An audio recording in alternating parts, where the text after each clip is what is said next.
estudio, el texto cognitivo, tienen en la página 65 la prueba formativa.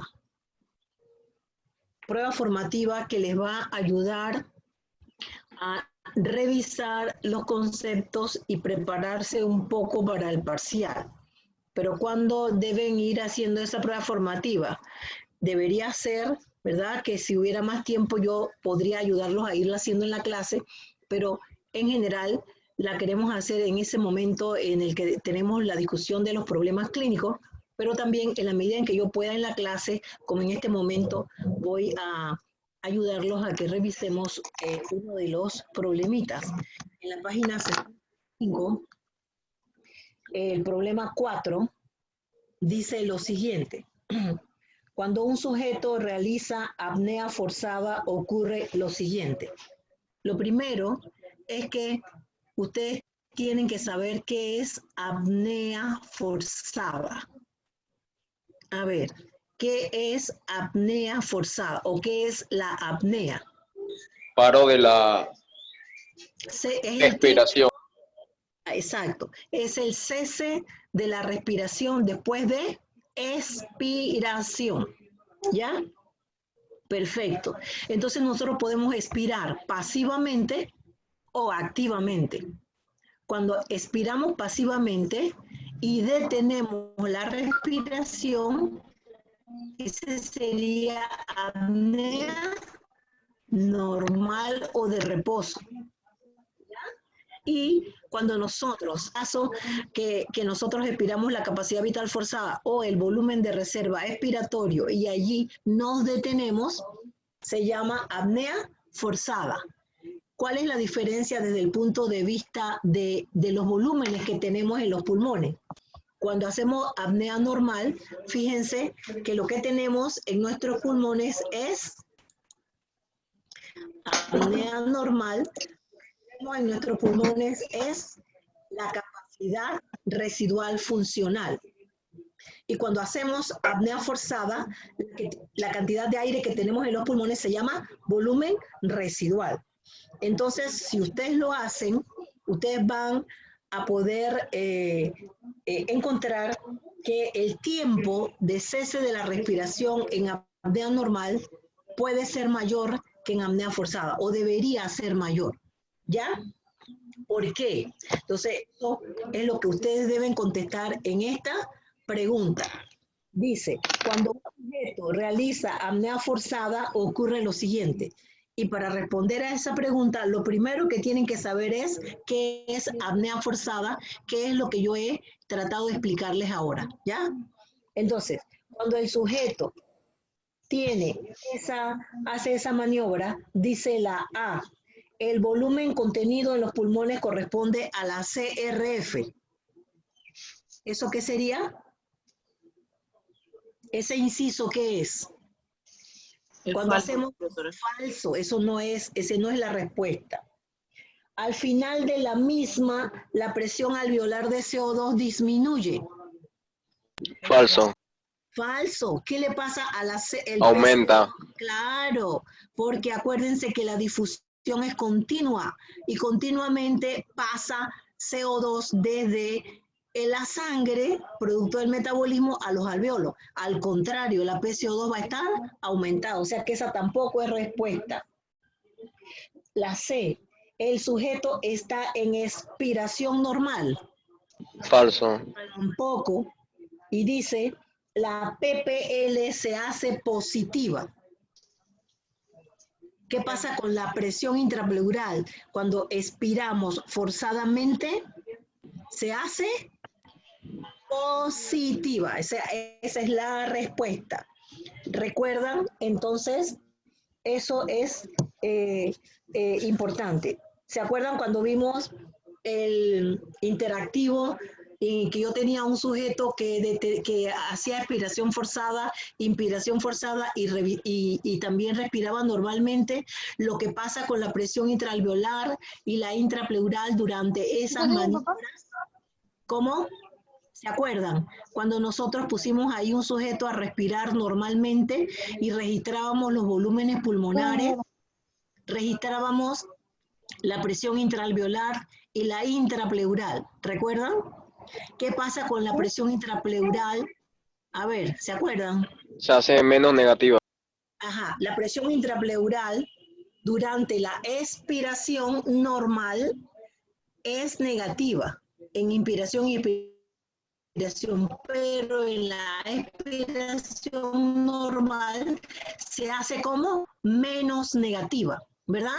Eso es por el efecto de el hecho de que los músculos se relajen y aumenten Era una relativamente la presión, conferencia. pero no se hace positiva, ¿ah? No se hace positiva. Entonces, ¿qué pasa durante la inspiración con la presión intrapleural? La Se presión hace más negativa. más negativa, excelente, más negativa. Y como la presión intrapleural es una presión externa a las estructuras tóraco-pulmonares, ¿qué le va pasando a la vía y a los alvéolos? Se van distendiendo, se van abriendo, se van abriendo. Pero cuando la presión externa, la intrapleural, se hace positiva, y eso ocurre cuando hacemos una expiración forzada, nosotros podemos expirar el volumen de reserva expiratorio y la vía va a tender a ¿qué? A cerrarse. Eso lo vamos a ver dentro de un ratito, ¿sí? Entonces, ¿qué ocurre con esa pregunta? La respuesta es la D. La PPL se hace positiva. ¿Están claros? ¿Están claros? Porque esa es la respuesta. Profe, una pregunta. Ajá. La VR nunca se va a ir, nunca se va a afectar. No, el volumen residual, a menos de que tengamos una patología restrictiva en donde con el tiempo va disminuyendo, o una obstructiva cuando el VR va a ir aumentando. Pero en condiciones normales, el volumen residual es el aire que queda en los pulmones al final de una ¿qué? Expiración forzada. Y ese aire es importante desde el punto de vista fisiológico porque impide que los alvéolos se cierren. Profe, en la apnea forzada se está midiendo la capacidad vital. No, hijo, en la apnea forzada lo que estamos midiendo es el tiempo de detención de la respiración. ¿Qué es lo que le decimos al sujeto? Es, ¿ya? Es una maniobra. Entonces, ¿qué mide? ¿Qué mides allí? El tiempo. ¿Qué va a pasar en el tiempo?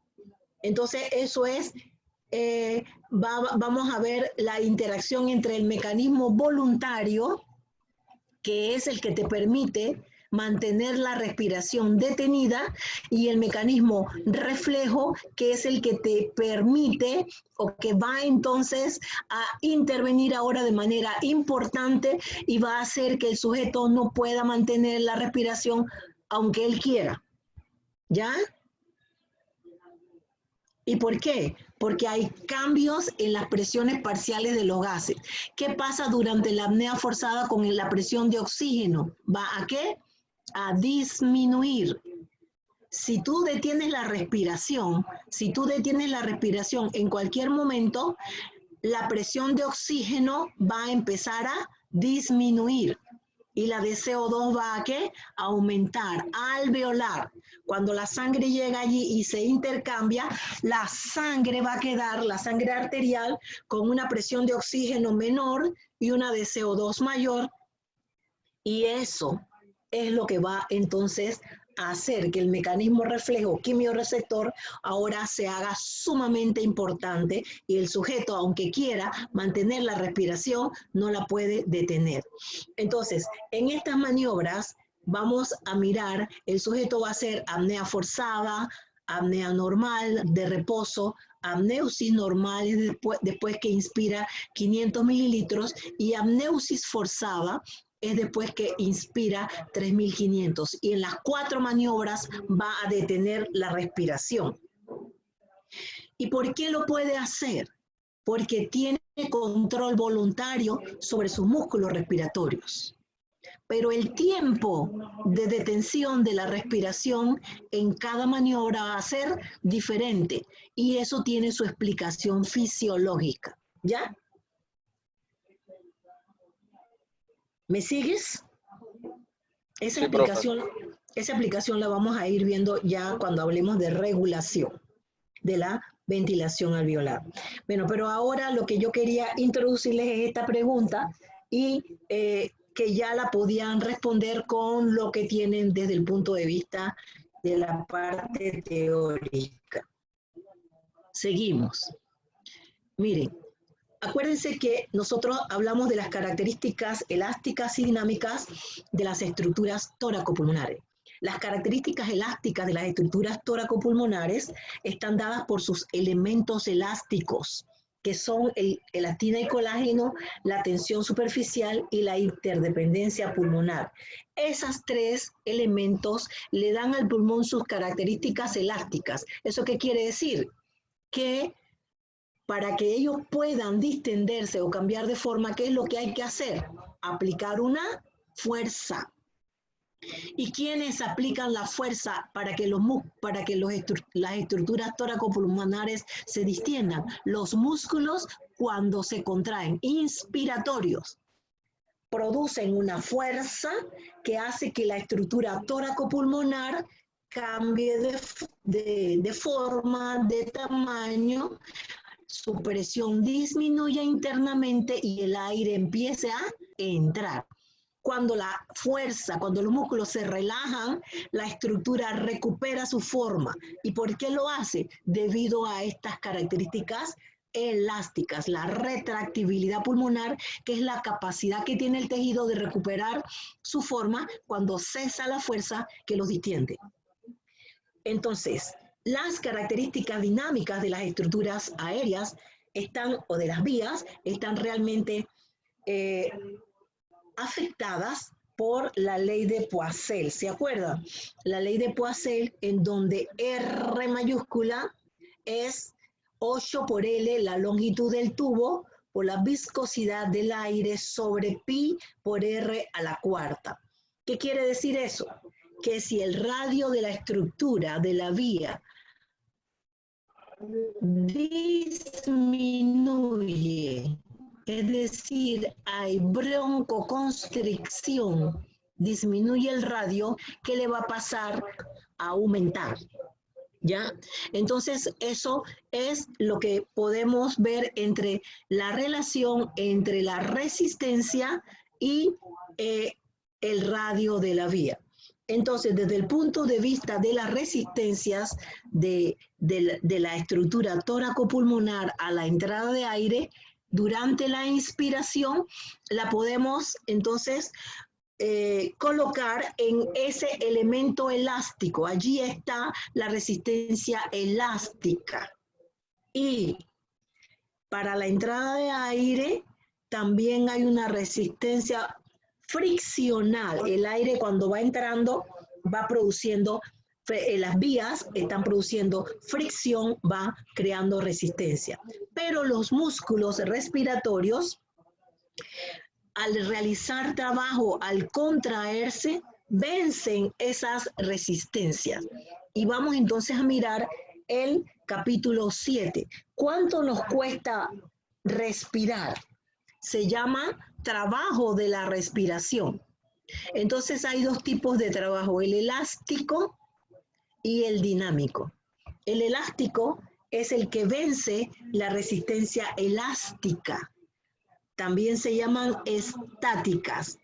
Y la dinámica que vence la resistencia dinámica o friccional, es decir, las vías aéreas, los tejidos, el pulmón y el tórax tienen cierta resistencia viscosa a la fricción, ¿verdad? Ellos cuando se mueven, acuérdense que en el pulmón y el tórax interactúan las fuerzas centrípetas y centrífugas, pero cuando los músculos inspiratorios se contraen, son capaces de vencer esa resistencia que están ubicadas en las vías aéreas y en el propio tejido pulmonar, ¿sí?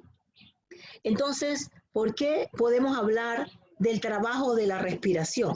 Y en realidad, el trabajo, respirar no cuesta casi nada. desde el punto de vista fisiológico, la respiración, cuando nosotros movemos aproximadamente 6 litros de aire por minuto, nuestras células utilizan una cantidad de oxígeno que representa el 2% del total del oxígeno que utiliza todo nuestro cuerpo. Por minuto, nuestras células utilizan 250 mililitros de oxígeno. Por minuto, 250. Eso se va en la función, toda la función nerviosa, renal, digestiva, toda la función de nuestro cuerpo, las células utilizan aproximadamente 250 mililitros de oxígeno y producen 200 mililitros de CO2.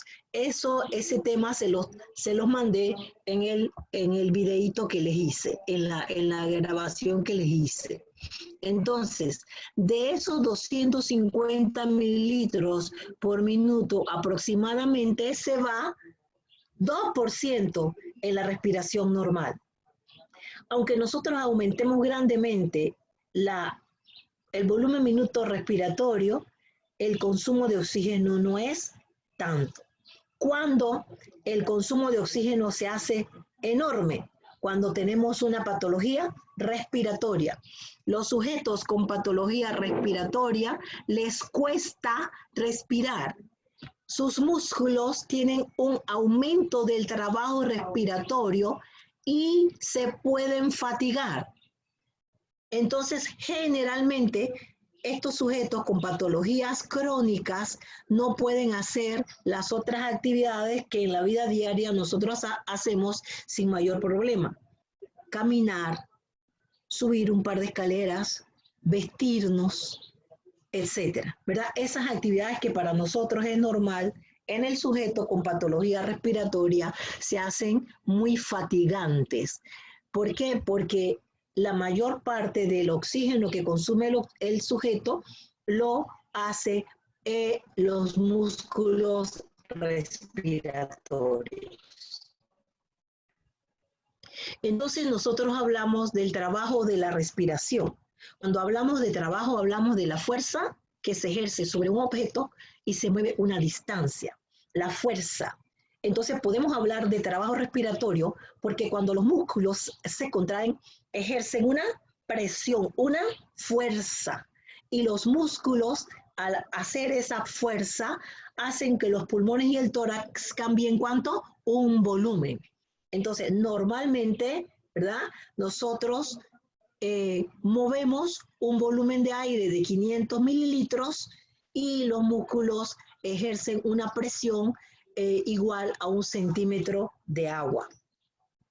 Entonces, la presión en centímetros de agua, el volumen en litros o mililitros y la unidad en términos de trabajo respiratorio.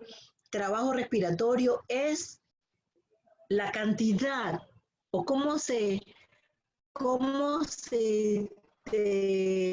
entiende la cantidad de oxígeno que consumen los músculos al contraerse y permitir que el aire entre a nuestros pulmones.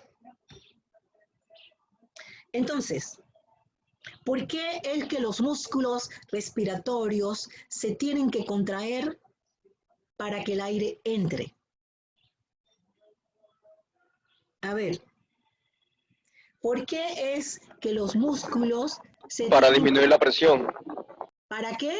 Para que la presión interna disminuya. ¿Y por qué cuando esto ocurre la presión interna disminuye? Porque la caja torácica, ¿qué? Aumenta de tamaño. De tamaño. ¿Y por qué la caja torácica aumenta de tamaño? Porque los músculos se contraen. Y si los músculos no se contrayeran, ¿qué le va a pasar a la caja torácica si hubiera parálisis de los músculos respiratorios y no se contraen? ¿Qué le va a pasar a la caja torácica? Se va a distender. ¿Vamos a poder inspirar? No. No, porque las estructuras tienen resistencia elástica. para que ellos puedan deformarse y cambiar de tamaño, ¿qué tiene que ocurrir? Los músculos se tienen que contraer, es decir, para inspirar requerimos que los músculos inspiratorios se contraigan. Profe, pero yo leí que en casos extremos, cuando los músculos inspiratorios están, están funcionalmente malos, el esternocleidomastoideo puede funcionar para elevar el esternón Claro, y hijo, ayudar a la inspiración. sí, hijo, ese también es un músculo inspiratorio, pero se llaman accesorios. Pero también es un músculo inspiratorio. O sea, que para que el aire entre, ya sea que esté defectuoso el diafragma y los intercostales, intervengan los otros músculos inspiratorios accesorios, se tienen que contraer esos músculos, tiene que haber gasto energético y los músculos tienen que originar un cambio de presión para que el aire pueda entrar. Porque si no se deforma el tejido, no cambia la presión interna, el aire no entra. Simplemente el aire, acuérdense, entra como una gran masa porque hay una diferencia entre la presión barométrica de afuera y la presión de nuestras estructuras tóraco-pulmonares.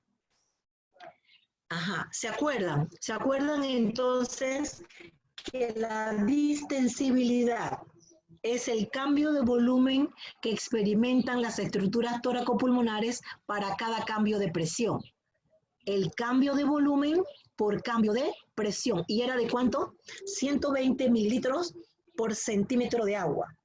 Cuando los músculos inspiratorios se contraen, los pulmones pueden movilizar 500 mililitros. Inspiramos 500 mililitros. Pero para que eso ocurriera, hubiera un cambio de volumen, ¿qué debió haber pasado con la presión? Debe haber cambiado. ¿Se acuerdan la curva de distensibilidad? Entonces, normalmente, vamos a decir que en promedio, durante la inspiración, la presión intrapleural, que es la que vamos a ver ahora, es negativa, -2. Pero cuando estamos inspirando, ¿qué le va pasando a esa presión intrapleural? Se hace más negativa. Entonces, en esta gráfica de cambio de volumen, cambio de presión, vamos a obtener ¿qué cosa? La pendiente. ¿Y cómo se llama la pendiente? Distensibilidad. ¿Qué es la distensibilidad? La capacidad que tienen los pulmones y el tórax de cambiar un volumen cuando se aplica una presión. Entonces, cambio de volumen, fíjense aquí va de 0 a 500. ¿Cuánto fue el delta V? V1 menos V2 fue 500. Entraron 500 mililitros de aire. ¿Y cuánto fue el cambio de presión? Si es por cada centímetro de agua que se aplica de presión, hay un cambio de aproximadamente 120 mililitros, 125. ¿Cuánto debe cambiar la presión? Cambio. P1 menos P2. P1 menos 2 menos P2 menos 6. Menos 2 menos 6 da ¿cuánto? Delta P, ¿cuánto fue? 4.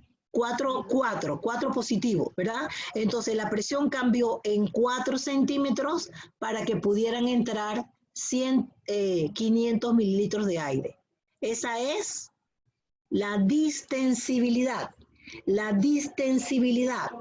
Recuerde, ¿qué pasaría si un sujeto tiene una distensibilidad disminuida? ¿Dónde estaría esta pendiente? Distensibilidad disminuida. ¿Dónde estaría esta pendiente? ¿Para arriba o para abajo? A ver. Para abajo. Claro, para abajo. Es decir, para que se produzca en un sujeto con distensibilidad disminuida, vamos a decir que haya de aquí a aquí, ¿verdad? El sujeto normal es el volumen.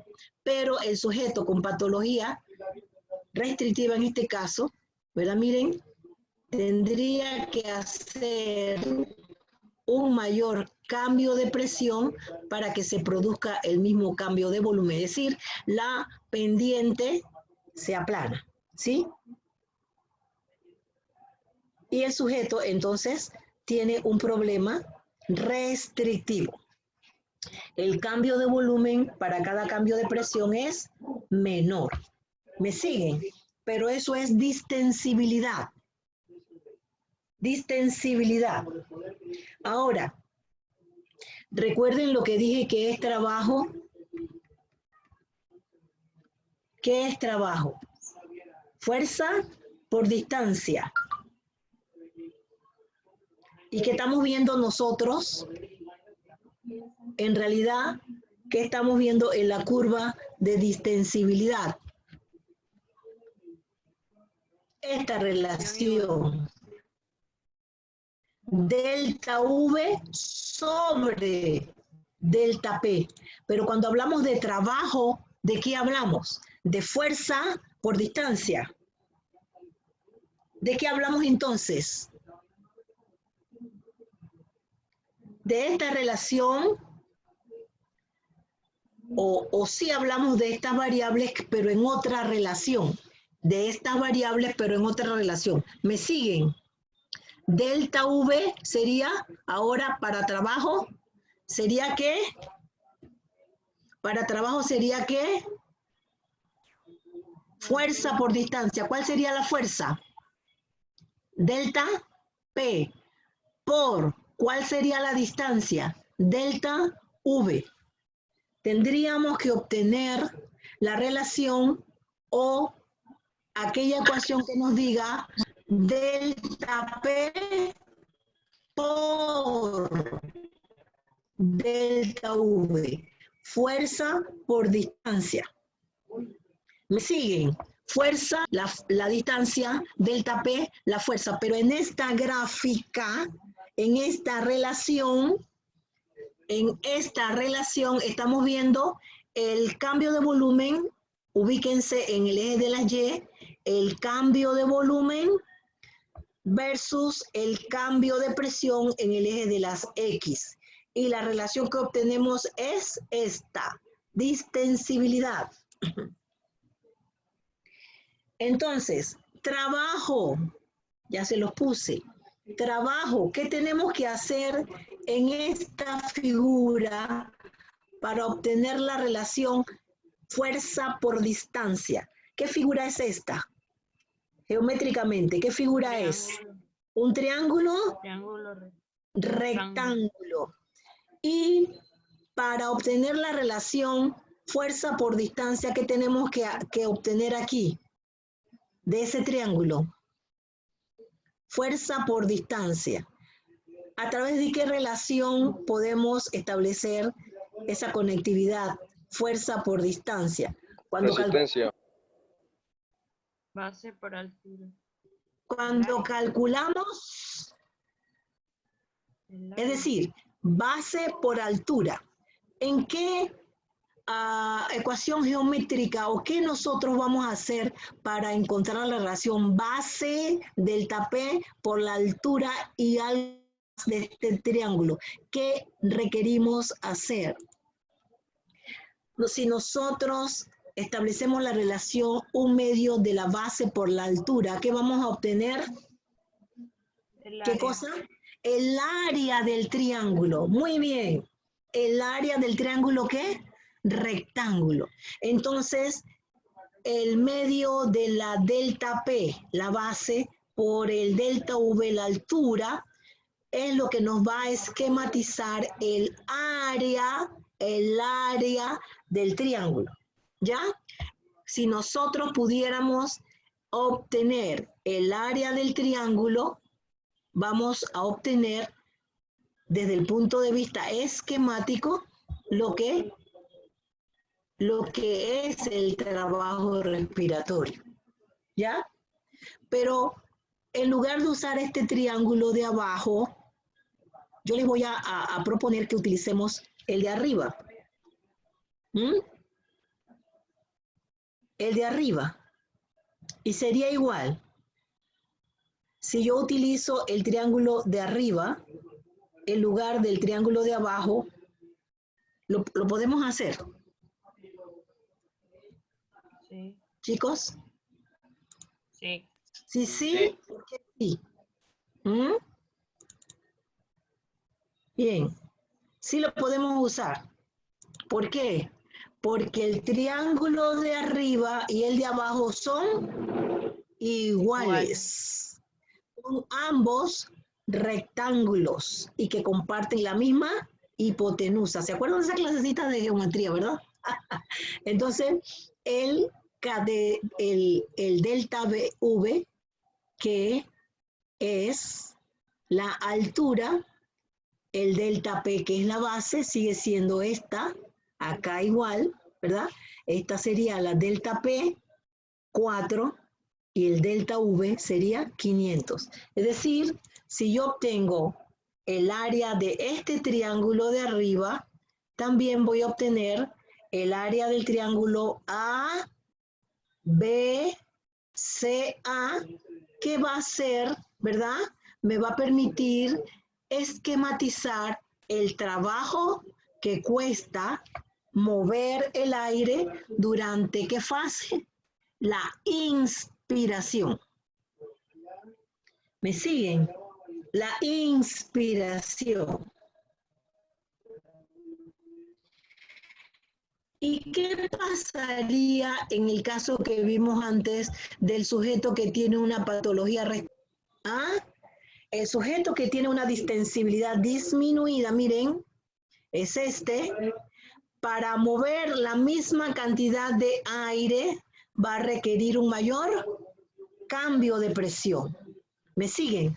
Más cambio de presión para mover los mismos 500 mililitros de aire. Es decir, ese sujeto va a tener esta área que está aquí representando un trabajo mayor. Entonces sería el triángulo A, B', C, A. ¿Me siguen? El normal A, B, C, A y el del sujeto con patología restrictiva A, B', C, A. Entonces, el área del triángulo este es mayor que el del normal. Eso representa el trabajo respiratorio, ¿verdad? Que tienen que hacer los músculos para distender ese tejido elástico, para hacer que esos 500 mililitros de aire entren. ¿Me siguen? O sea que lo tiene aumentado. ¿Qué tiene aumentado? El trabajo elástico. ¿Por qué? Porque allí hay un aumento de las resistencias elásticas. Hay un tejido, está fibroso, hay colágeno, lo que sea, que está impidiendo que esa estructura se distienda normalmente. Chicos, ¿qué está haciendo el sujeto? Inspirando, inspirando. Pero para inspirar, ahora tiene que hacer un mayor trabajo, una mayor fuerza para que la presión intrapleural cambie mucho más. Entonces este sujeto va a hacer que su presión cambie de -2 a -8, cambió en 6 para que pueda entrar el aire 500 mililitros. En tanto que el sujeto normal,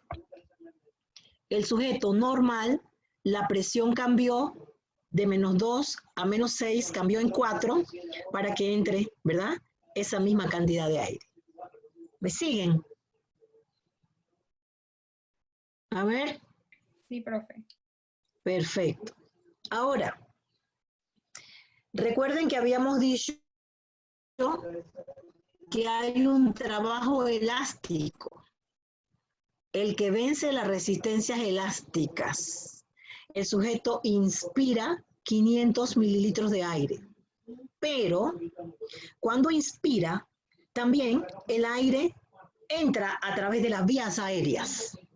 Y las vías aéreas ejercen fricción.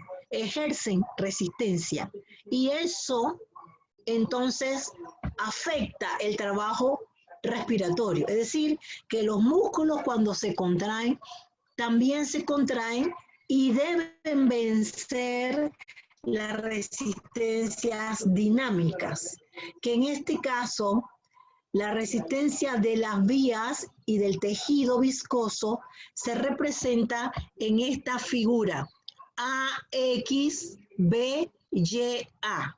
Este trabajo es normal. Durante la inspiración también se vencen las resistencias ubicadas en las vías aéreas y el aire entra. Es decir, los músculos deben vencer las resistencias dinámicas representadas por la figura AXBYA y las resistencias elásticas representadas por la figura ABCA. Es decir, el trabajo total es la suma del elástico más el dinámico y está representado por toda la figura AXBCA. Eso es lo normal. ¿Y qué está haciendo el sujeto? ¿Qué está haciendo? ¿Qué fase del ciclo respiratorio está realizando? ¿Qué fase? Está inspirando para que pueda inspirar y entren 500 mililitros de aire. Los músculos tienen que contraerse y vencer las resistencias de las vías dinámicas y del tejido elásticas. Ahora, ¿qué pasa en la expiración? Nosotros, ¿cómo decimos que es la expiración de reposo? ¿Cómo es? Pasiva, pasiva. ¿Y por qué decimos que es pasiva? Alexis Pinto. Alexis, ¿por qué decimos que la expiración es pasiva? Alexis. Alexis no está. Lo veo que está allí. Alexis. ¿No sabes? Alexis. Vamos a preguntarle a alguien más, pues a ver.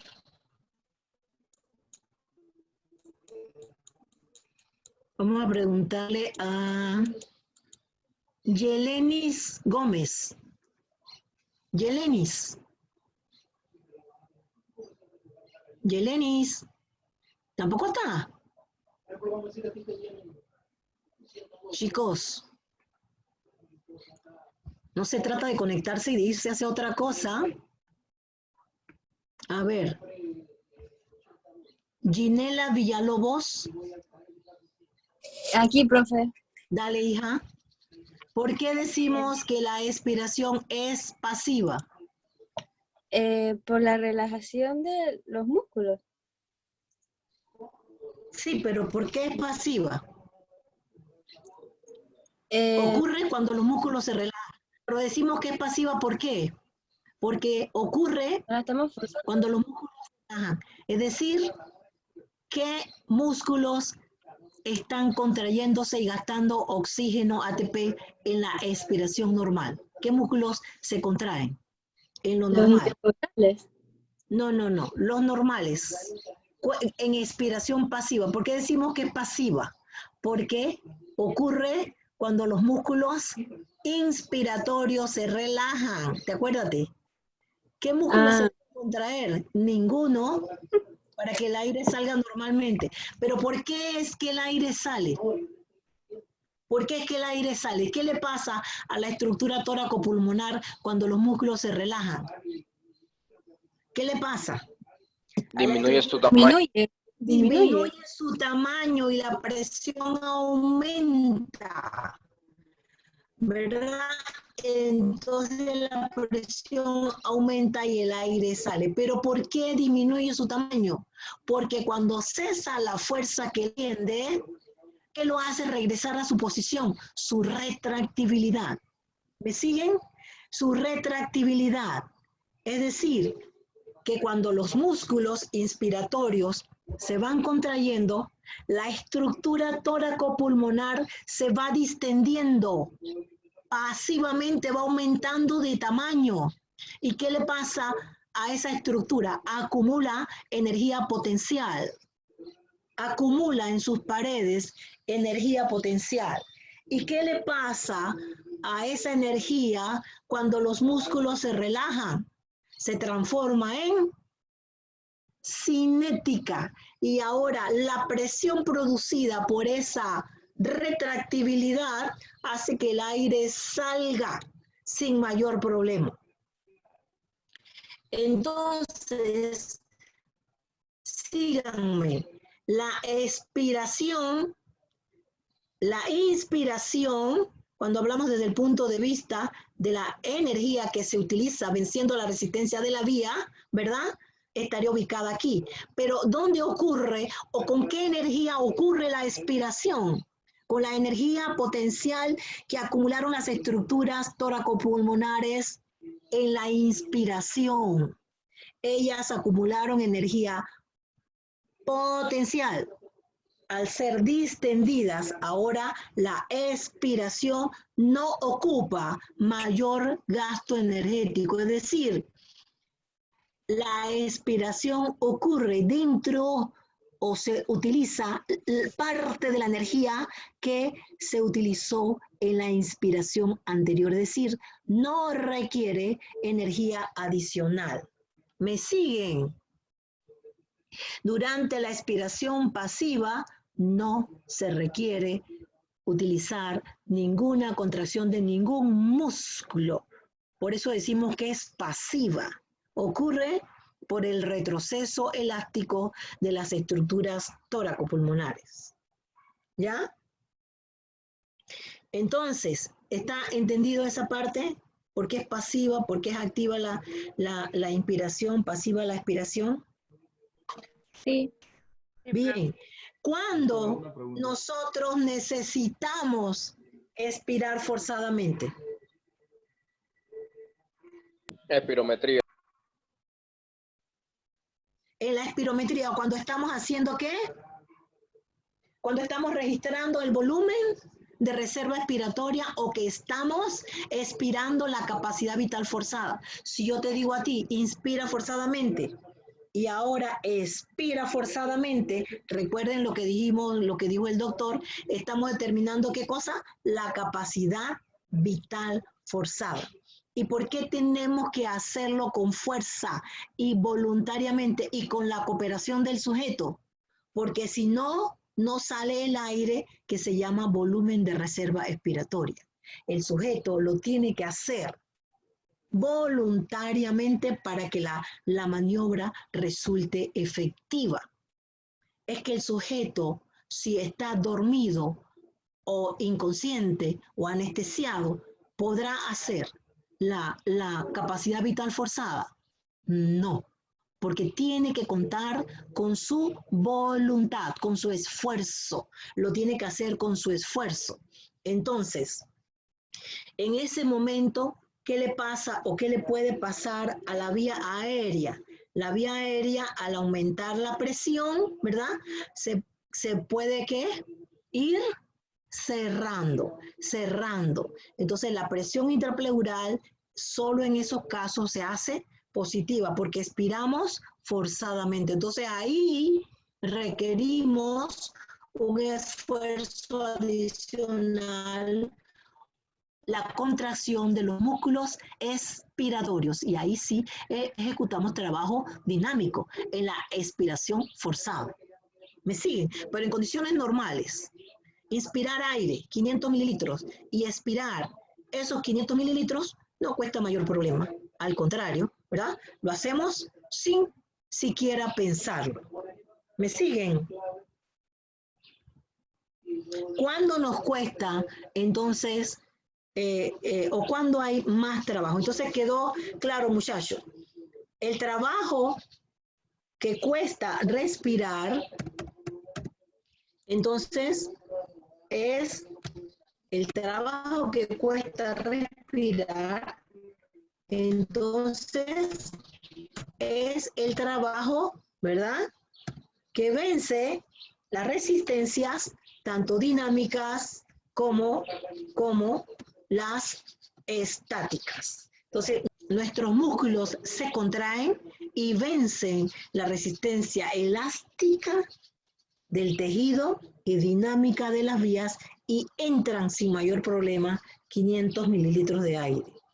Cuando expiramos, los músculos se relajan, la estructura recupera su forma, se produce una presión, ¿verdad?, una fuerza de retracción y el aire sale sin mayor problema. Entonces tenemos la sumatoria del trabajo elástico y la sumatoria del trabajo dinámico es el trabajo total. ¿Cuánto nos cuesta respirar? Nos cuesta, ¿verdad?, todo esto que les estoy diciendo aquí, inspirar. Nos cuesta realmente es inspirar. ¿Qué pasaría si el sujeto tiene una patología restrictiva u obstructiva? Pasa esto. El sujeto normal, ¿verdad?, el área que representa el trabajo, en el caso del sujeto normal, esta que está aquí es el área del trabajo elástico. Aquí le ponemos al triángulo A, B, C, A, y a esta figurita X, y por aquí Y, A, X, B, Y, A, trabajo elástico y trabajo dinámico durante la inspiración. En el caso B, ¿qué ustedes observan? Que la pendiente cambió, ¿verdad? Se aplanó. El área del triángulo, ¿verdad? Entonces, por ende, aumentó, sobre todo en las patologías netamente restrictivas que no afecten las vías. Lo que está aumentado es el trabajo elástico. El trabajo elástico. Entonces, ¿qué pasa en las patologías obstructivas? Obstructivas, como por ejemplo el asma o el EPOC. El sujeto inspira relativamente bien, y cuando está inspirando, ¿qué le pasa a la presión intrapleural? Va disminuyendo. Recuerden que la presión intrapleural es una presión externa a las vías y a las estructuras alveolares. Entonces, la presión externa empieza a hacerse más negativa, quiere decir que disminuye. La estructura se distiende pasivamente, se abre y el aire entra relativamente bien. ¿Se acuerdan que el doctor Lombardo les dijo que en las patologías obstructivas no se afecta mucho la inspiración? ¿Ya? El aire entra relativamente bien. Ahora, ¿qué pasa cuando el sujeto expira? La expiración se vuelva activa. Y si se vuelve activa, ¿qué le puede pasar? Es decir, no es suficiente el retroceso elástico y el sujeto tiene que ocupar un extra aquí para que ocurra la expiración, como en este caso de la gráfica C. El sujeto le cuesta inspirar, pero sobre todo le cuesta, ¿qué cosa? Expirar. Y requiere una presión mayor de los músculos, producida por los músculos expiratorios, para que el aire pueda salir. ¿Me siguen? Esa sería entonces la comparación del normal, el restrictivo y el obstructivo. ¿Ah? ¿Preguntas? ¿O también? Profe, en la obstructiva, el apartado elástico, él no está afectado, ¿verdad? solamente que tiene que trabajar más. Exacto.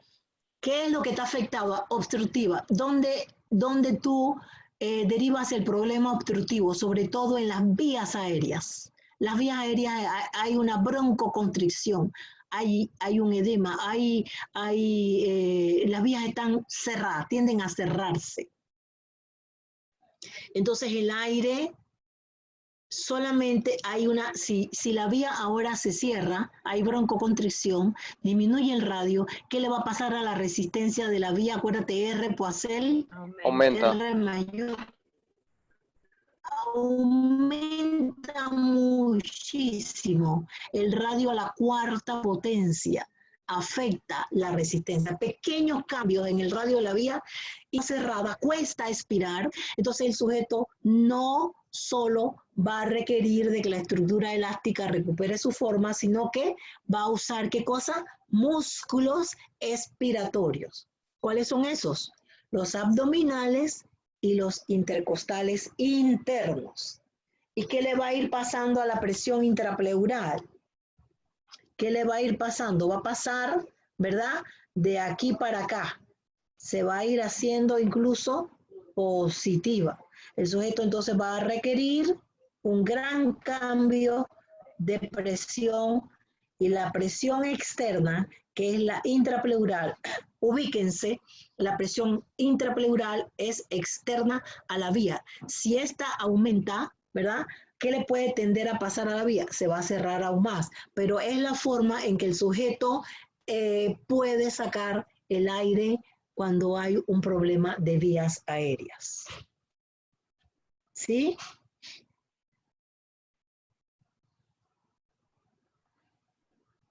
Y en la inspiratoria sí tiene un problema con el apartado elástico. Ah, exactamente. Y en la restrictiva sí tiene un problema. Cuando es restrictiva, ¿qué es lo que está afectado? La inspiración. Sí, pero además de eso, pero ¿por qué está afectada la inspiración? ¿Pero por qué? Aló. Profe, estoy ocupada todavía, profe, estoy ocupada, todavía estoy en la clase, disculpe. Ajá. Hipertrofia de Llámeme en corneto. una hora, profe, estoy ahorita ocupada. Cualquier, más que la patología en sí, acuérdense que habíamos señalado que el doctor estaba diciendo que no se trata del diagnóstico de una determinada patología, sino cómo la patología afecta el patrón respiratorio. Entonces es restrictiva porque lo que está afectado es el tejido elástico. Ahora el tejido es más rígido, más grueso. Es como si tú tuvieras un elástico ahora doblemente grueso. Cuesta distenderlo, pero suéltalo para que tú veas cuando se recupera rápido, genera una presión retrógrada bien importante. ¿Ya? Se ubica en el tejido elástico, colágeno, elastina, tiene edema, ¿verdad? Tiene exceso de sangre en el pulmón, etc. Todas esas patologías son restrictivas. Entonces, cuesta inspirar. Muy bien. Y acá, en resumen, cuesta inspirar en la obstructiva, pero sobre todo, ¿qué es lo que más cuesta en la obstructiva? Expirar, cuesta. Claro. Sí, profesora, gracias. Vamos a un último concepto que ya yo también les mandé una monografía sobre este término, punto de igual presión. Punto de igual presión. Y eso lo vamos a relacionar con lo que acabamos de revisar, ¿verdad? ¿Qué es el punto de igual presión y cuándo ocurre? ¿Qué ustedes están viendo aquí? Este más 20 representa a la presión que externa, en este caso la intrapleural. Esta es un esquema de lo que va pasando dinámicamente con los alvéolos y las vías a medida que el aire sale. Nosotros le decimos a un sujeto, inspira forzadamente. y luego expira forzadamente. ¿Qué volumen nosotros determinamos? La capacidad vital forzada. Pero en esa determinación de la capacidad vital forzada, ustedes observaron que en la gráfica de flujo-volumen había un punto de flujo máximo, PEF, en la expiración, y que luego, aunque el sujeto estuviese expirando todo lo que podía, ¿qué le pasaba al flujo? ¿Qué le iba pasando al flujo después del PEF, del flujo máximo? ¿Qué le iba pasando al flujo? Disminuía. ¿Se acuerdan la gráfica de flujo-volumen? La que se parecía a la pera. ¿Se acuerdan? La gráfica esa que el doctor Lombardo les habló, que se parecía a la pera, ¿verdad? Cuando usted hace la gráfica flujo-volumen, le dice al sujeto, inspira máximamente, y él le llamaba a ese punto de 0, ahora expira todo lo que puedas. ¿Cómo se llama todo lo que expiró? Capacidad vital forzada. Y lo que iba expirando, a medida que iba pasando el tiempo, al principio rápidamente se alcanzó un flujo pico. Y a partir de ese flujo pico, el flujo empezó a disminuir hasta que se hizo 0, cuando el sujeto ya no puede expirar más. Generalmente el 0 se mide en un flujómetro y se alcanza en estructuras como por ejemplo a nivel de la boca, ¿verdad? Bien, entonces, miren este esquema. Al sujeto se le dijo que hiciera esa maniobra y se registraron las presiones, ¿verdad?, internas y las presiones externas. El sujeto expiró forzadamente de tal manera que la presión fuera se hizo positiva, bien positiva. Y adentro, al principio, el sujeto estaba a su capacidad pulmonar total. O sea que había mucho aire en sus pulmones. Ese aire ejerce presión sobre esta estructura. Entonces vamos a decir que al principio de la maniobra empezó, ¿verdad? Empezó con una presión interna de 30 y empezó a sacar el aire que se midió acá en la espirometría. A medida que va saliendo el aire, miren, ubíquense dentro de la vía. A medida que va saliendo el aire, ¿qué le va pasando a la presión en la vía? Miren, se va haciendo, empieza con 30, 25, 20, 15. Dentro de la vía, la presión se va haciendo, ¿cómo? ¿Cómo se va haciendo la presión? Menor. Mire, menor. ¿Por qué? Porque va saliendo el aire, ¿sí? Dentro. Acuérdense que dentro de la vía, la presión sobre la pared es una relación referente al aire que hay ahí adentro. Si hay menos aire, la presión va a ser menor, pero también depende de la presión de afuera. Entonces va a llegar un momento en que salió a nivel de la vía, fue saliendo aire, la presión se fue haciendo menor, y llegó un punto en la vía, ¿verdad?, la zona de conducción, en donde la presión dentro de la vía y afuera era la misma, es la misma. ¿Cómo se llama ese momento, ese lugar, ese punto en el que la presión interna y la presión externa es igual? Se llama punto de igual presión. Y ese concepto es importante para entender la dinámica de la patología respiratoria. ¿Qué pasaría si el sujeto sigue expirando forzadamente y en la vía más arriba la presión dentro es menor que afuera? ¿Qué pasa si sobre un tubo usted ejerce una presión afuera mayor que adentro? ¿Qué le va a pasar a ese tubito? Colapsa. Si usted cierra, colapsa. Si usted una manguera, ¿verdad?, tiene una presión dentro, pero si usted la presiona de tal manera que la fuerza que usted le imprime desde afuera sea mayor, no sale no sale nada, no se mueve nada, ¿verdad? Entonces, se cierra. Entonces, ¿qué pasa? Puede llegar un momento en la expiración forzada, ¿verdad? En la expiración forzada en que la presión dentro de la vía sea menor que afuera. Pero desde el punto de vista anatómico, cuando nosotros hacemos esta prueba, desde el punto de vista anatómico, el punto este donde la presión dentro de la vía es menor que la de afuera, o es en regiones en donde la estructura está provista de otras estructuras rígidas como cartílagos y tejidos duros que aunque aumente la presión afuera, no se transmite al interior de la vía y por eso no se cierra. Pero a partir de ese punto, el flujo de aire disminuye grandemente hasta que se hace cero. ¿Ya?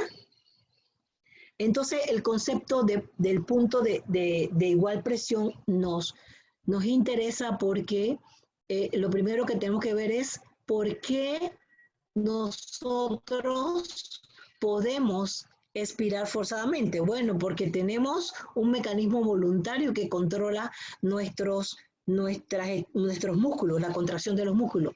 Pero ¿por qué no podemos expirar el volumen residual como me preguntabas tú antes? Porque una vez, ¿verdad?, que ocurra esto, la cantidad de aire que va a salir ahora va a ser muy baja y casi nada.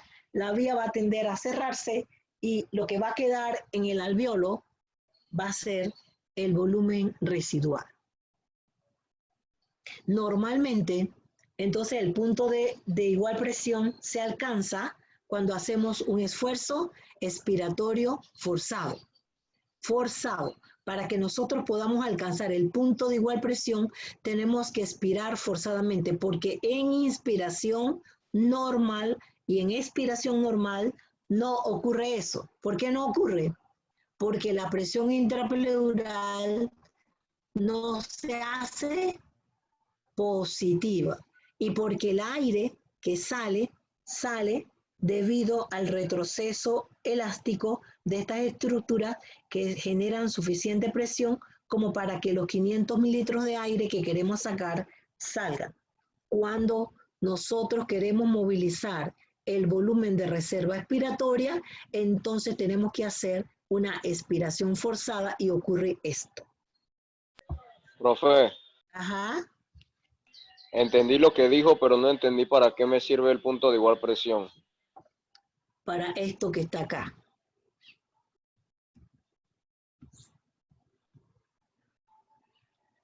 ¿Qué es esto que está aquí? Un sujeto es el esquema, ¿verdad?, que nos señala lo que le pasa a un sujeto cuando pierde retractibilidad. El caso del enfisema. ¿Qué le pasó al sujeto con enfisema? Vamos a dejarlo allí un poquito y te voy a explicar o te voy a llegar a la diapositiva de cuáles son los factores que determinan el punto de igual presión. El punto de igual presión es un punto anatómicamente localizado, sea en lo normal, distal al alveolo, en la patología proximal al alveolo. ¿Por qué en la patología se aproxima al alveolo? Porque se afectan unas de estas elementos o factores. ¿De qué depende el punto de igual presión? De la capacidad que tenga esa estructura de contener aire, la distensibilidad, de la resistencia a lo largo de la vía y de la presión de retracción elástica. La presión de retracción elástica es como el resorte que hace que la estructura recupere su forma, ¿verdad?, cuando cesa la fuerza que lo distiende. Todos esos factores en conjunto determinan que el punto de igual presión en un esfuerzo expiratorio se localice distal al alveolo o proximal al alveolo. ¿Me sigues? ¿Me siguen todos más bien?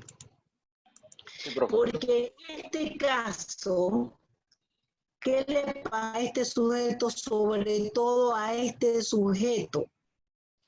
Perdió, ¿qué cosa? Retractibilidad. ¿Qué significa que este sujeto perdió retractibilidad? Que no ¿Qué vuelve a su significa? posición normal. Que no vuelve a su posición normal cuando el sujeto, cuando relaja los músculos inspiratorios. Ese es como un saco, ¿verdad? Sin forma y lleno de aire, que no recupera su forma porque tiene disminución de su retractibilidad. Entonces, ese sujeto va acumulando aire al final de cada ciclo y va haciendo un ciclo, el otro, y crónicamente, entonces su capacidad residual funcional puede estar aumentada. Está aumentada más bien. Y estos son los sujetos que tienen enfermedad pulmonar obstructiva crónica. ¿Y ellos qué tienen que hacer para poder, verdad? Para poder expirar relativamente un mayor volumen de aire. ¿Qué es lo que tienen que hacer? ¿Qué tienen que hacer? ¿O qué tienden ellos a hacer?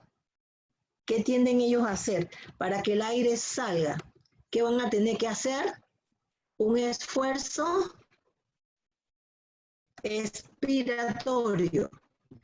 Es decir, su expiración no va a ser pasiva. Ellos van a tender a contraer los músculos expiratorios.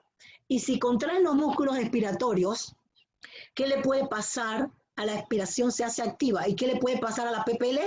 Se hace positiva. Y cuando ellos hacen ese esfuerzo expiratorio, ¿qué le puede pasar al punto de igual presión?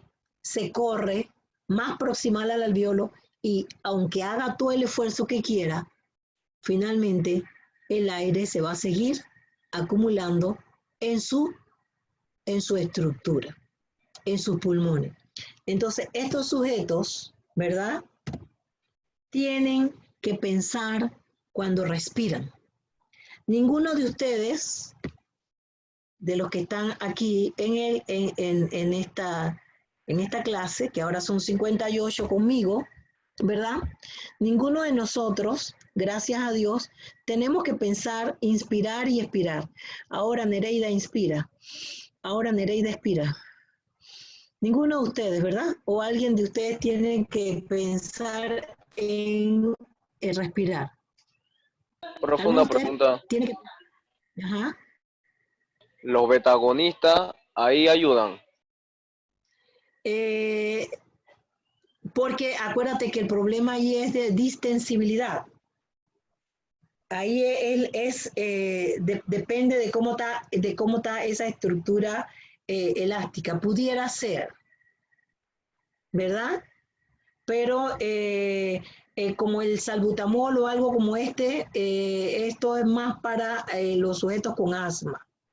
Esto todo depende de cómo esté su estructura, ¿cómo se llama? El radio de sus vías. Pero te voy a preguntar, ¿alguno de nosotros tiene que pensar en respirar, inspirar y expirar, inspirar y expirar? No. Ninguno.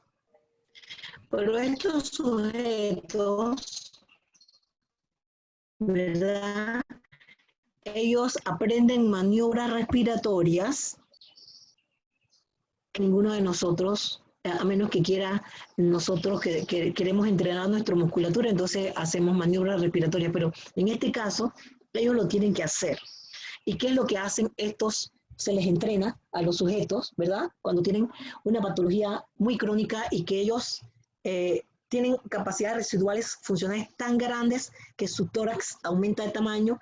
El doctor Lombardo utilizó el término de tórax entonel, ¿verdad? Están hiperinsuflados, tienen mucho aire dentro. Entonces, ¿ellos qué hacen? Inspiran normalmente por su nariz y expiran por la boca. Pero antes Profe, de expirar, ajá, a si ver, ellos tienen que pensar para expirar, cuando ellos se duermen, ¿por qué no se mueren? bueno, pero se despiertan con mucha angustia siempre y bueno, ellos van siempre a desarrollar hipoventilación, pero para mejorar su ventilación, ¿qué hacen? Cuando estén despiertos, hacen esta maniobra. Definitivamente cuando están cerrados, cuando están dormidos, ya no lo van a poder hacer, ¿verdad?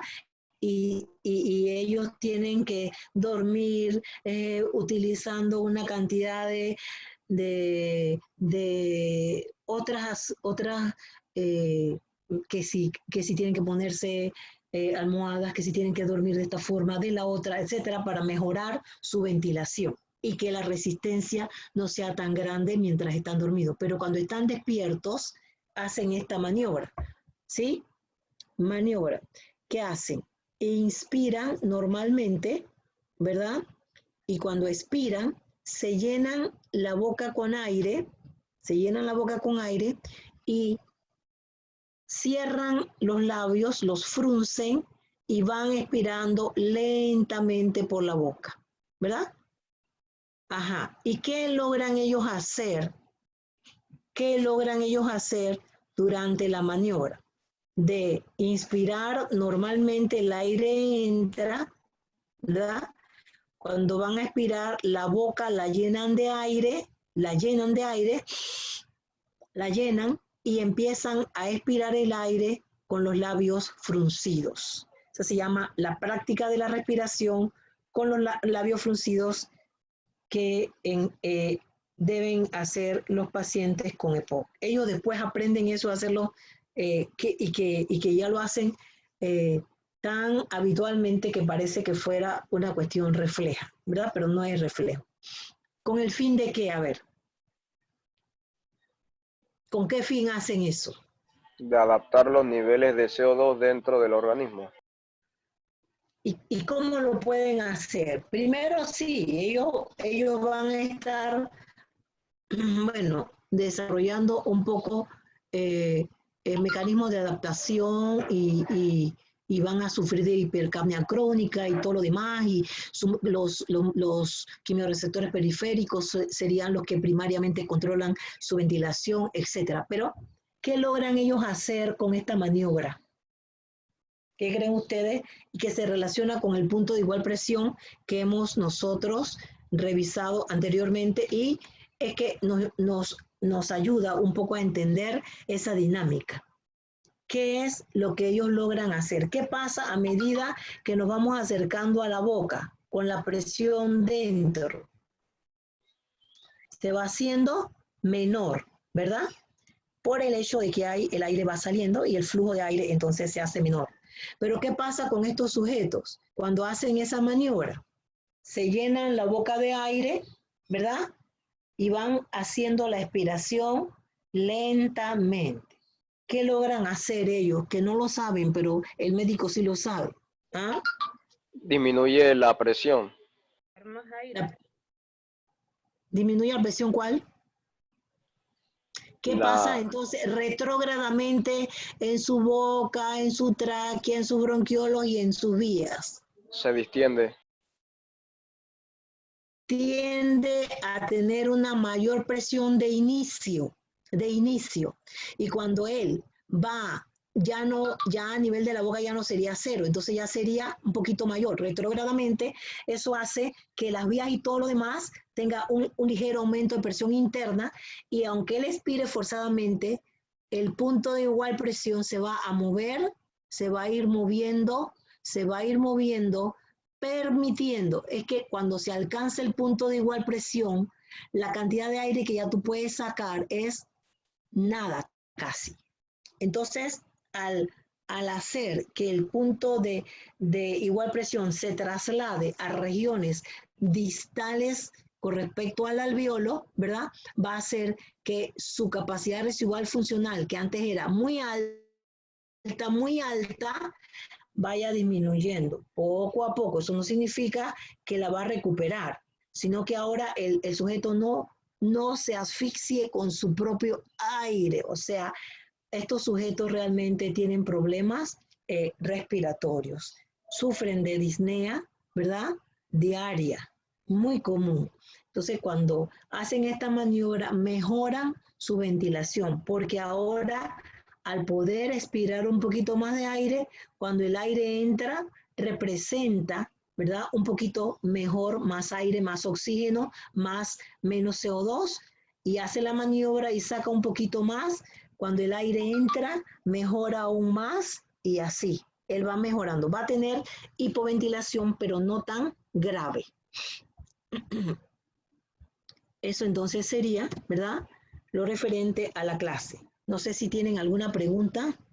Profe, cuando usted habla de distensibilidad, ¿a qué se refiere? Ajá. La distensibilidad es la capacidad que tiene el tejido. Mira,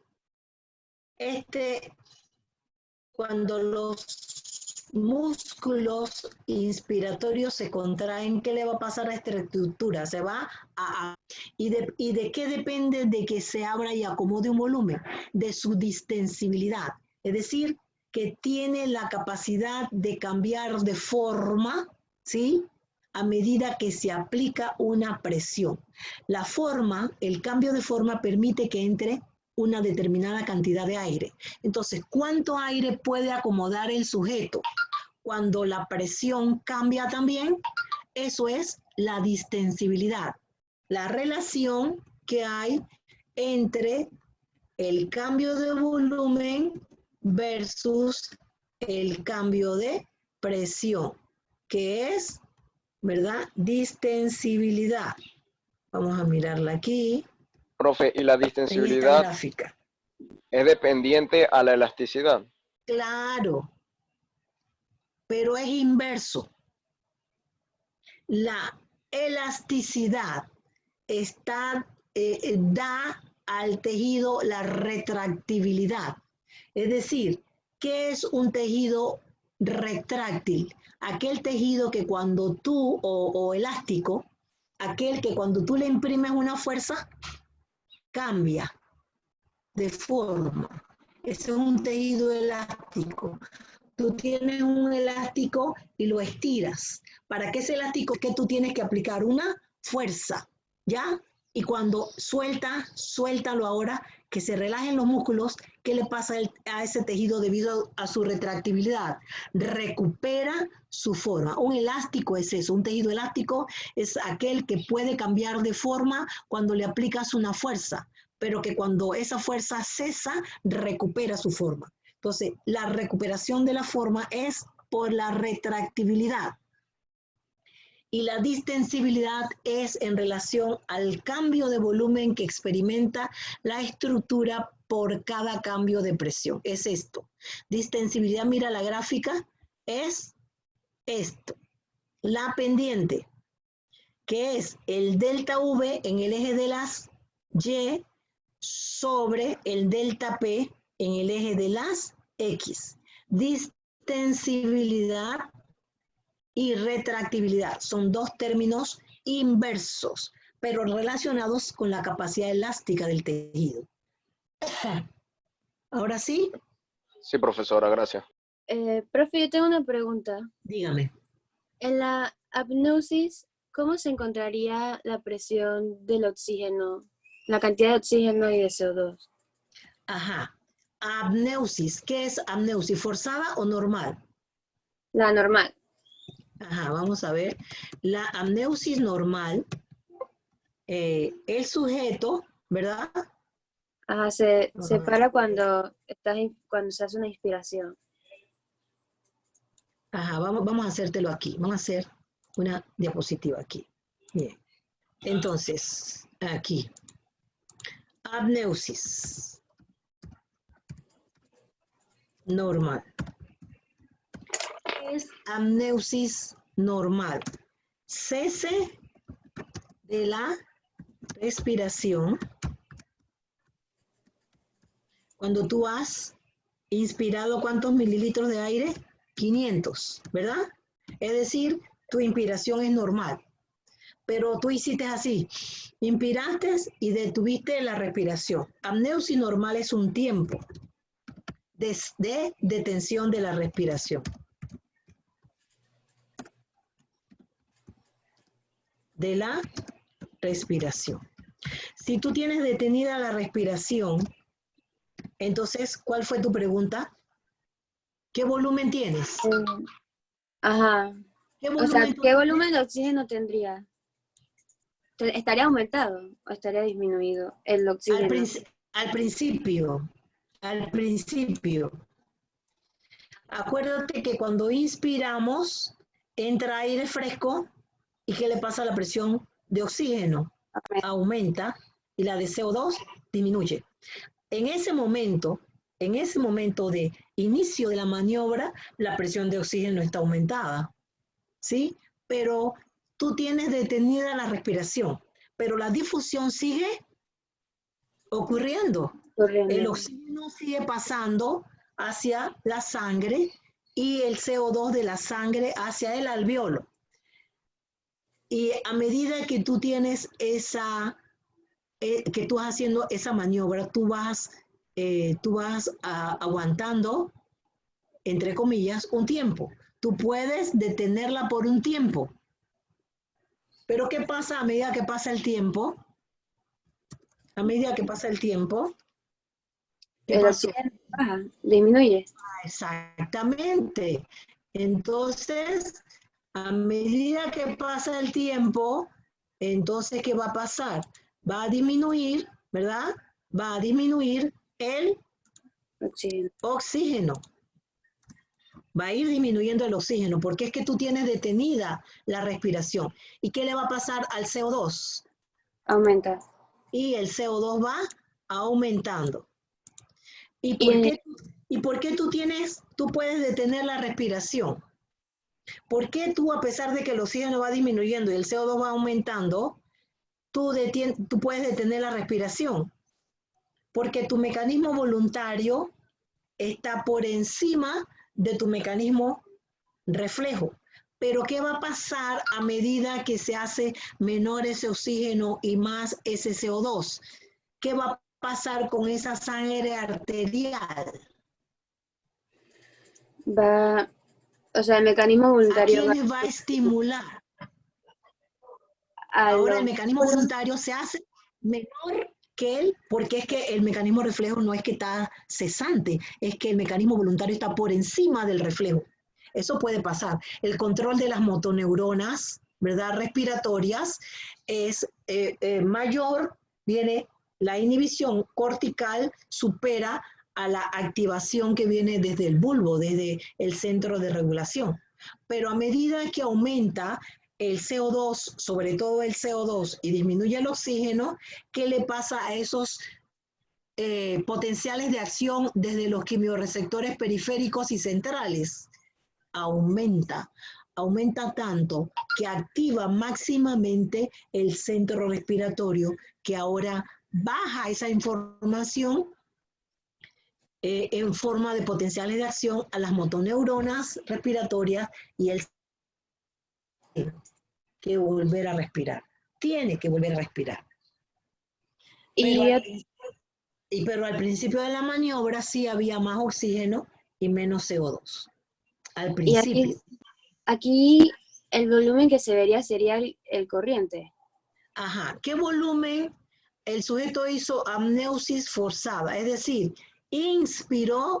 apneusis normal.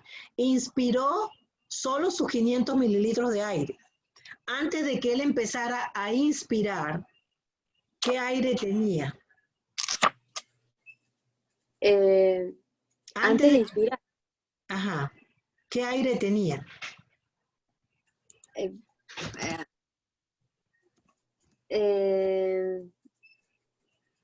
Esto que te estoy poniendo aquí, la capacidad residual funcional.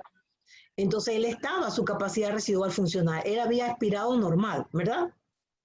Y o sea que en sus pulmones estaba ya la capacidad residual funcional, pero ahora inspiró los 500 mililitros, o sea que serían 500 mililitros más la capacidad residual funcional, serían 2.900 mililitros de aire.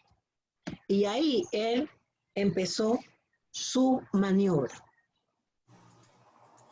con ese aire. Y entonces en la apneusis forzada, ¿Cuál es la diferencia? Que se detiene con una inspiración forzada. Ok. ¿Y eso qué significa? No tendría lo de capacitación funcional residual. Mira, hija, mira. Apneusis forzada. Tienes que entender, no te lo aprendas de memoria. Tienes que entender. ¿Qué significa apneusis forzada? Es cese de la respiración. ¿Cuándo? ¿Cuándo? Cuando tú inspiraste, ¿cómo? Forzadamente. Inspiraste forzadamente, o sea, inspiraste en lugar de 500 mililitros, inspiraste ¿cuánto? ¿Cuánto? 3.500 mililitros. En realidad, cuando tú haces apneusis forzada, estás a tu capacidad pulmonar total. ¿Sí o no? Sí. Claro. Y tú detienes la respiración en ese momento. Entró más aire fresco, ¿verdad? Uh-huh. Ajá. Quiere decir que si compara apneusis forzada en este momento con esta, ¿cuál de los dos va a tener más oxígeno? Al principio de la maniobra, como te decía. Apneusis forzada, claro. Pero en ambos, tú tienes detenida la respiración. ¿Qué quiere decir eso? Que en ambos se va a producir esto que está aquí. Va a empezar a disminuir el oxígeno y va a empezar a aumentar el CO2. ¿Hasta que qué? Hasta que el mecanismo reflejo, ¿verdad? Hasta que el mecanismo reflejo esté por encima del mecanismo. Exacto. Hasta que el mecanismo reflejo, ¿verdad? Supere el mecanismo voluntario. Pero ¿por qué este sujeto va a poder mantener la respiración detenida por más tiempo? El de apneusis forzada. Porque tiene más oxígeno. Porque inició con una presión de oxígeno mayor y sobre todo una de PCO2 menor que en este caso. ¿Ya? Y en apneusis forzada se vería el volumen respiratorio-inspiratorio. En apneusis forzada, tú tienes todo tu aire, tú haces así, inspiras forzadamente y ahí detienes la respiración. O sea que tienes tus 4 volúmenes, el de reserva inspiratoria, el corriente, el de reserva expiratoria y el residual. Los 4.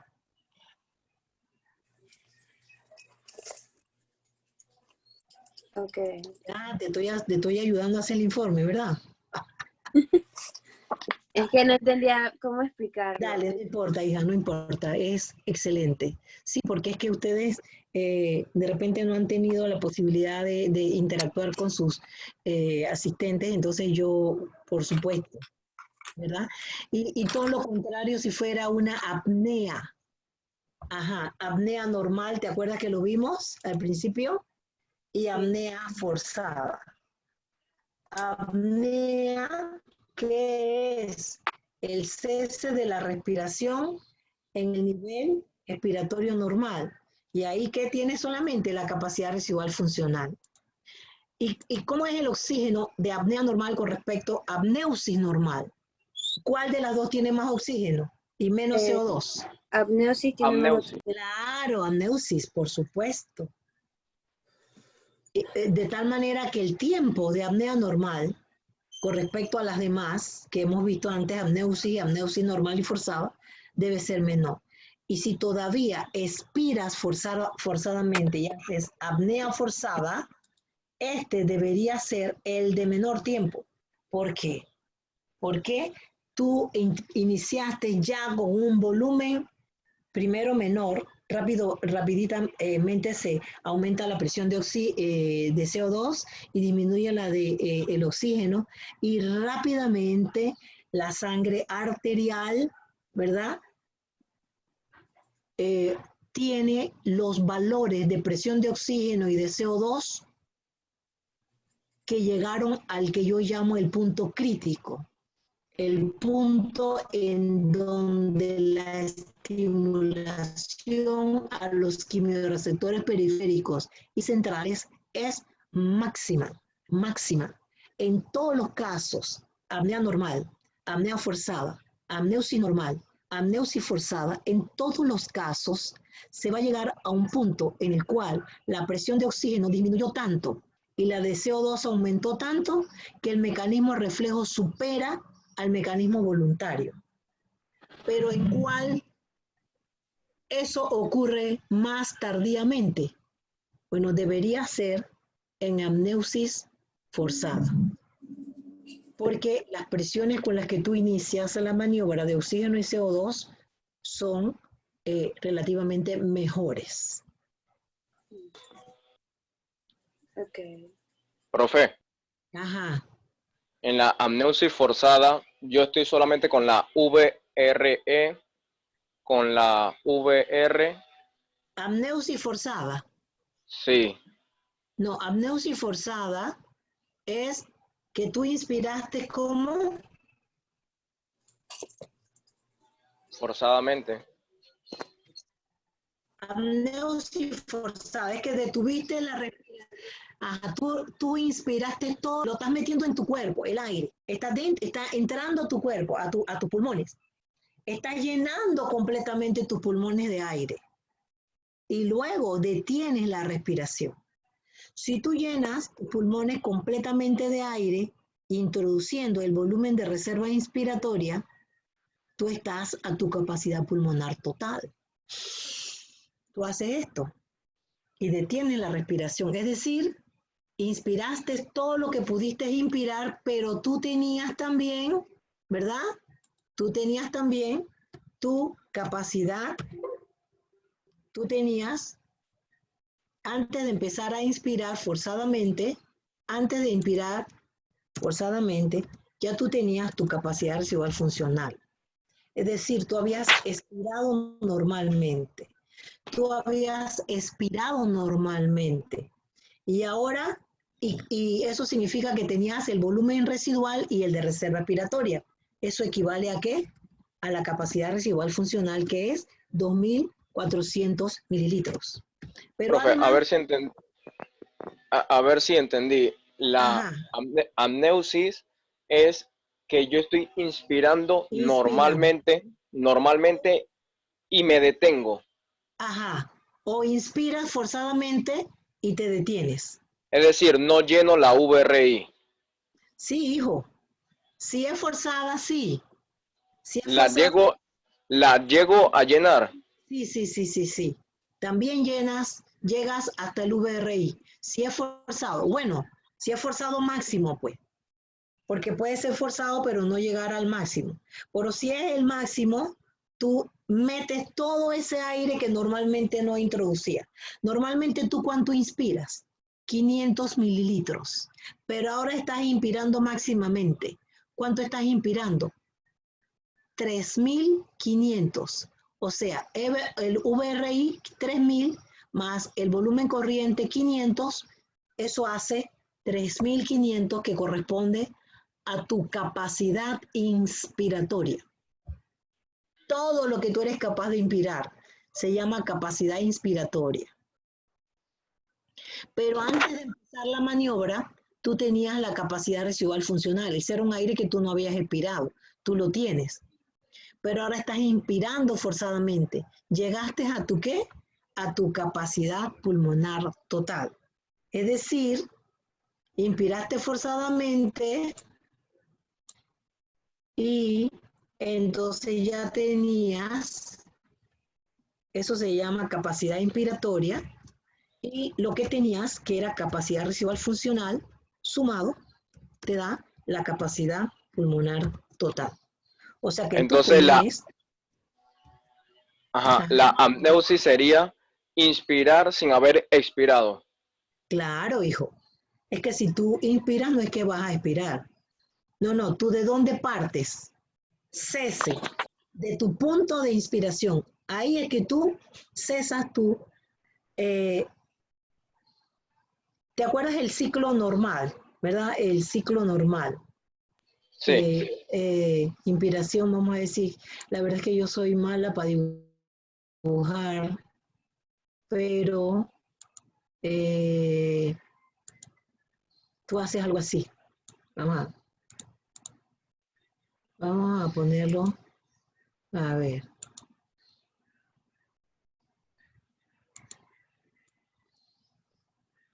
No, voy a hacerlo acá arriba.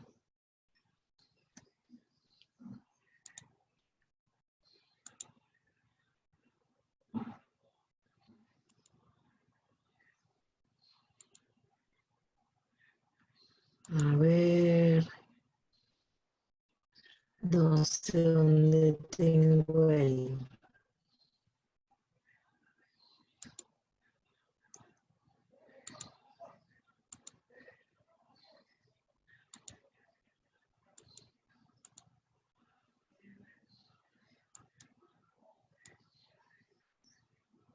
No me...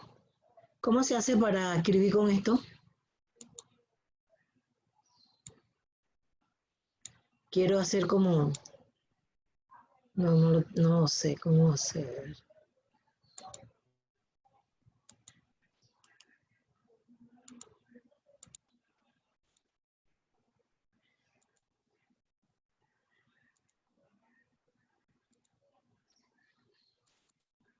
Pero no sé, tendría que hacer un ciclo, ¿verdad? Un ciclo. Inspirar y expirar. Inspirar y expirar. Tendría que hacer una pizarra, pero aquí... me Bueno, yo, La sigues. forma La de... inspiración es hacia arriba. sí, yo la voy siguiendo. Sí, esta. Ajá, esto. Esto así, inspirar y expirar. Aquí arriba, tú inspiraste. ¿Cuánto inspiraste? 500 mililitros. Y allí te detienes. Ya te detienes. ¿Ya? Ajá. Eso se llama apneusis normal. Pero si tú al contrario, en lugar de esto, haces más arriba, dale. ¿Quién me hizo esa gráfica? Más arriba. Entonces estás en apneusis, esa misma. Gracias. Acá, ¿verdad? Entonces aquí te detienes. ¿Dónde introdujiste más aire? Acá, cuando hiciste apneusis forzada. Y ahí te detienes. Y hay un tiempo. Aquí igual, hay un tiempo. Pero ¿en dónde demoras más o deberías demorar más? En el de arriba. ¿Por qué? En el de arriba, porque empiezas la maniobra con una presión de oxígeno mayor y una de CO2 menor que en esta.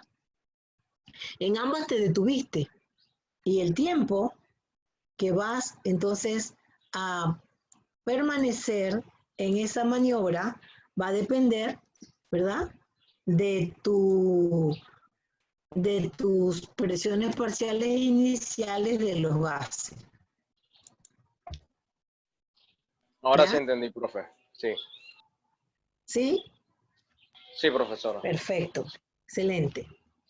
Bueno, entonces, ¿qué más, chicos? Recuerden estudiar, muchachos. El hecho de que no estemos poniendo quizzes de teoría no significa que no van a estar estudiando, porque ya estamos redactando las preguntas para el parcial, ¿verdad? Tienen la entrega de los informes de laboratorio y bueno, y la otra semana ya empiezan con el próximo módulo que es el de cardiovascular. Así que, ¿cómo andan con la comprensión del tema? Es importante que lo revisen porque a veces de repente están claros acá cuando hacemos las clases, pero después entonces les resulta difícil, ¿verdad? Bien, entonces, ¿estamos claros? No sé si tienen alguna pregunta o ya quedamos así. Entonces mañana es que les corresponde a ustedes revisar la espirometría, la función pulmonar 2. Mañana es 17.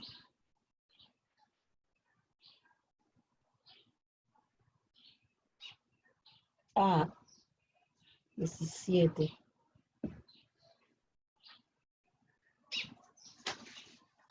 Ah, sí, yo había puesto que mañana íbamos a revisar los casos de estudio. ¿Cuándo les tocó a ustedes el laboratorio? El martes, ¿verdad? Fue. El martes pasado. Sí, ¿O cuándo fue? El el 14, de, ¿verdad? O el sea de que ya ustedes geometría debieron haber 2. revisado. Sí, sí, sí. Es que yo pensaba que era mañana. No. Mañana lo que tenemos es los casos. Entonces yo les decía que si mejor damos la última clase y luego ustedes entonces el lunes tenemos clase y ahí entonces vemos la revisión de los casos para que tengan el tema más completo. ¿O prefieren que lo empecemos a ver mañana los casos de estudio? ¿Qué prefieren? El Eh, lunes. no sé si... ¿Cuándo lo Sería mejor, prefieren? bueno, se ponen de acuerdo, porque a mí me parece que sería mejor que viéramos toda la clase, pero la cosa es que estén estudiando, muchachos, porque yo no voy a venir a estar discutiendo problemas y yo voy a ser la que de interdependencia.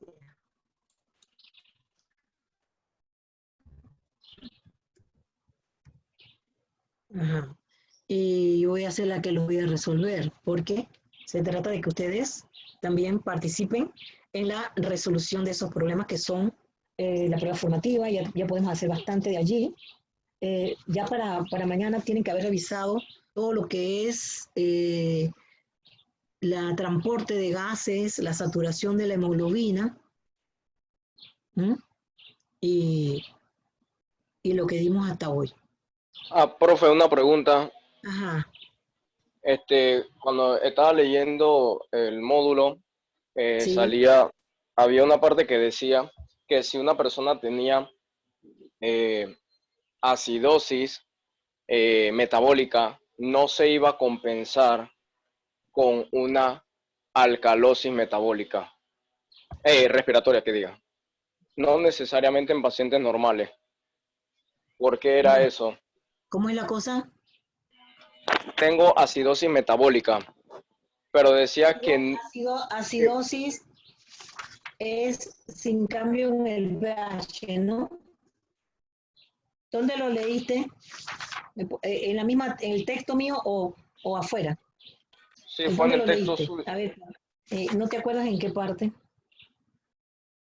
Sí, ya le digo. En el texto de usted es al revés, pero es ¿Pero en en el qué capítulo parte? 1. Capítulo 1. Ah, capítulo 1. Sí, a veces los problemas respiratorios no necesariamente se compensan. Ujú.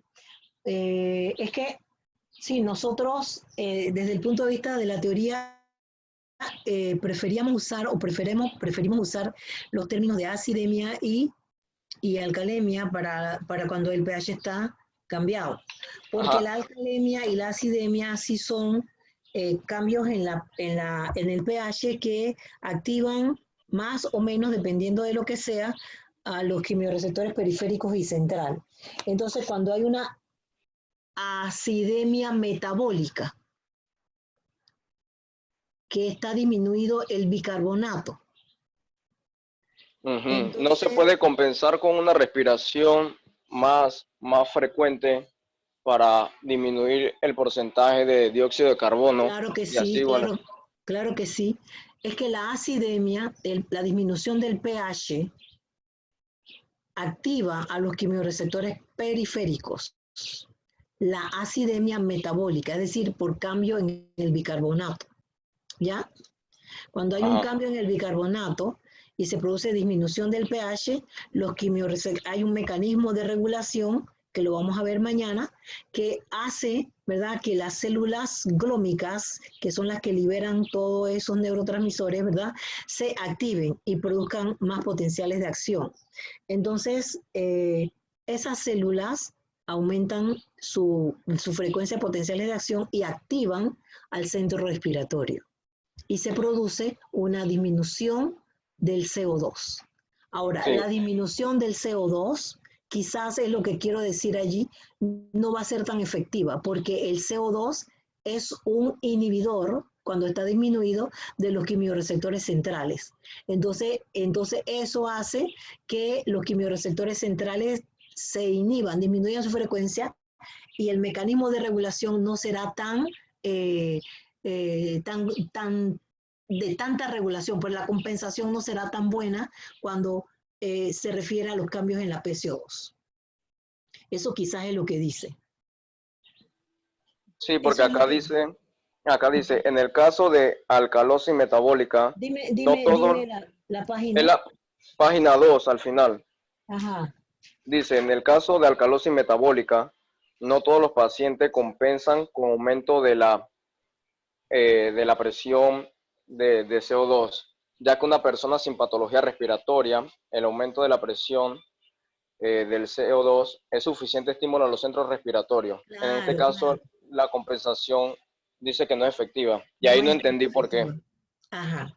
Porque acuérdate que entre los quimiorreceptores periféricos y centrales, hay dos tipos de receptores, los centrales y los periféricos. Los centrales son los que, digamos, en condiciones normales de reposo y a nivel del mar, son los que mantienen el patrón respiratorio normal.